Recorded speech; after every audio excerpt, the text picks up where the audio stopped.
Bagaimana Anda mengatakan Anda ikhlas menyekolahkan anak, sementara anak itu ditempatkan di tempat yang tidak memberikan ia fasilitas untuk mengenal Allah? Itu akan dihisab. Ya? Jadi jangan salahkan anak, kalau sudah dewasa dia juga kebingungan. Bahkan saat ada orang yang meninggal, orang tuanya tidak mampu menyolatkannya, akhirnya meng-hire orang lain untuk menyolatkan. Jangan salahkan anak dulu, kalau dia tumbuh dewasa dia sulit baca Quran, coba dilihat di mana disekolahkan, apa yang dia pelajari. Jadi jangan batasi definisi ibadah itu pada yang ritual, karena implementasi dari hasil ibadah ritual itu, tanda keberhasilan ibadah ritual itu terletak kepada perilaku yang ditampilkan setelah ibadah, sifat sosialnya. Kita barusan sholat, apa keberhasilan sholat itu? Bukan hanya sempurna rukunnya, kesempurnaan rukun itu dibuktikan dengan tanda-tanda keberhasilan sholat yang ditampakkan lewat perilaku setelah sholat. Inna sholata tanha 'anil fahsya wal munkar. Jadi berlatih ikhlas itu di semua aspek kehidupan, supaya kita merasakan feel dalam hati kita tersambung dengan Allah. Kalau sudah terkoneksi itu enak sekali. Ya. Ada musibah yang diingat pertama Allah. Tidak mungkin saya mengalami ini kalau Allah tidak tetapkan. Pasti ada hikmahnya, pasti selesai. Inna ma'al usri yusra, la yukallifullahu nafsan illa wus'aha. Kalau dapat jabatan pun begitu rasanya. Oh, ini Allah mengizinkan saya dapat promosi, apa yang diinginkan oleh Allah di sini? Belajar. Nah, itu sudah mukhlas, tinggal dijaga. Ya, kalau dijaga sampai dengan meninggal, insya Allah ada anugerah-anugerah besar yang kemudian bisa kita dapatkan. Ya. Kalau yang rakaat kedua tidak perlu saya jelaskan, karena itu diantara surat paling favorit selain An-Nas ya. Tadi kan bacanya Al-Asr. Ya.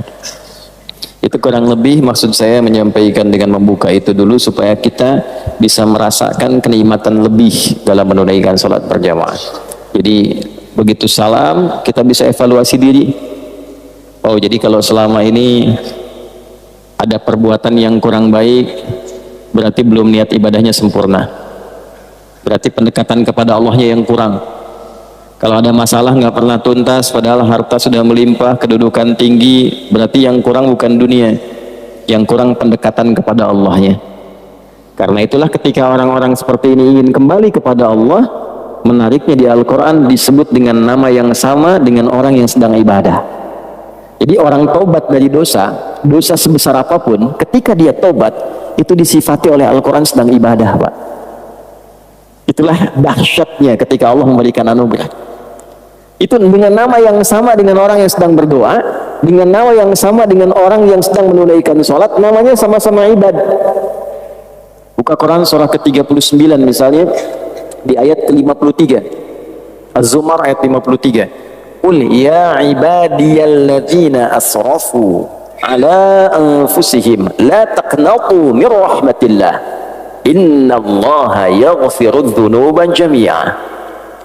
Muhammad sallallahu alaihi wasallam katakan dan viralkan pada seluruh hamba-hambaku yang merasa telah berlumur dosa pada dirinya, yang merasa telah berbuat banyak maksiat dan dosa, bahkan seakan menyimpulkan ini rasanya sulit mendapat rahmat Allah, kayaknya nggak mungkin ke surga, maka turun ayat ini dengan mengatakan la taqnatu min rahmatillah, jangan engkau menyimpulkan demikian, jangan berputus asa dengan rahmat Allah.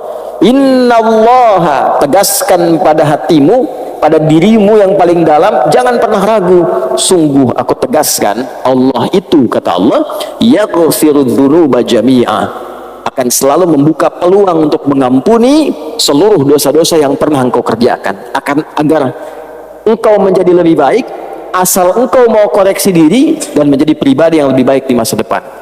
Itu disamakan teman-teman sekalian, Bapak Ibu, namanya disamakan dengan orang yang sedang menunaikan amal soleh. Jadi bertobat dari amal salah itu disamakan dengan orang yang sedang mengerjakan amal soleh, sama-sama ibad. Kalau sedang berdoa kan disebutnya ibad juga. Semoga kita disampaikan ke Ramadan dalam keadaan yang baik ya. Ayat puasa itu kan 183 sampai 187, satu rangkaian. Di 186-nya itu ayat tentang doa.